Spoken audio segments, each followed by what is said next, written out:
जय श्रीमन नारायण, जय श्री कृष्णा। पूजा पांडे लोकगीत भजन में आप सबका स्वागत है। आज नवरात्रि का छठा दिन है और माता जी का एक मैं बहुत प्यारा सा गीत गाने जा रही हूँ, जो कि आज मेरा पहला गाना है। अगर आप लोग को अच्छा लगेगा तो लाइक करना, शेयर करना और कमेंट बॉक्स में जरूर बताना कैसा लगा। तो चलिए सुनाती हूँ। बोल सच्चे दरबार की जय। माई मोरी माई मोरी माई मोरी माई माई मोरी माई मोरी माई मोरी माई, सुन ले हो बिनती हमारे की मैया तोरी महिमा न जानी, महिमा न जानी मैया महिमा न जानी, महिमा न जानी मैया महिमा न जानी।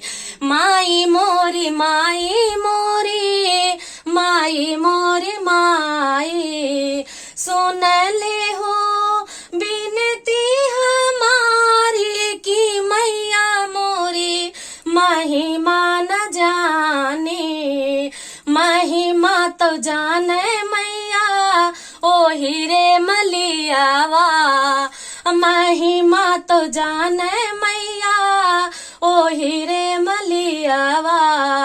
जेही घरा गजरा गुथाली भवानी मैया महिमा न जानी।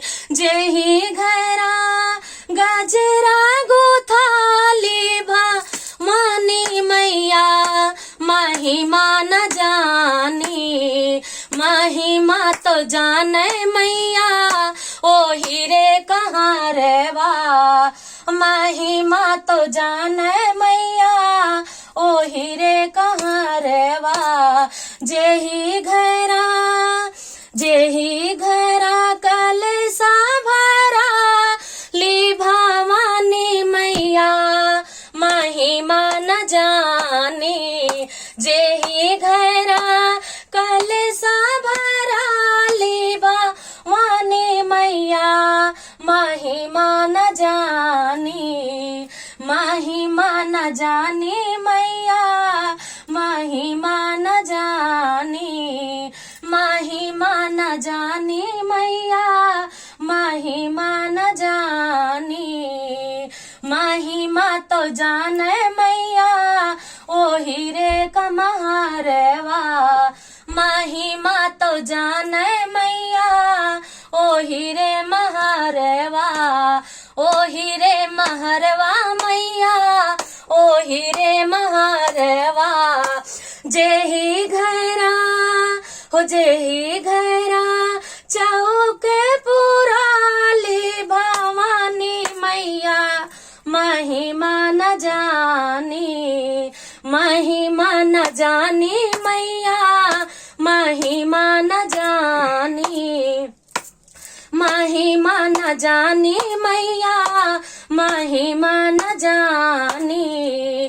महिमा तो जाने मैया ओ हीरे दुखारी, महिमा तो जाने मैया ओ हीरे दुखारी। जेही घरा दिया ना जलानी भवानी मैया महिमा न जानी।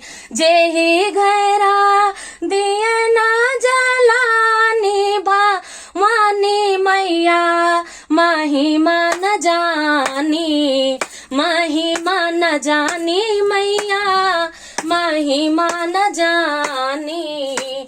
माई मोरी माई मोरी माई मोरी माई, सुन ले हो बिनती हमारी की मैया मोरी महिमा न जानी, महिमा न जानी मैया महिमा न जानी।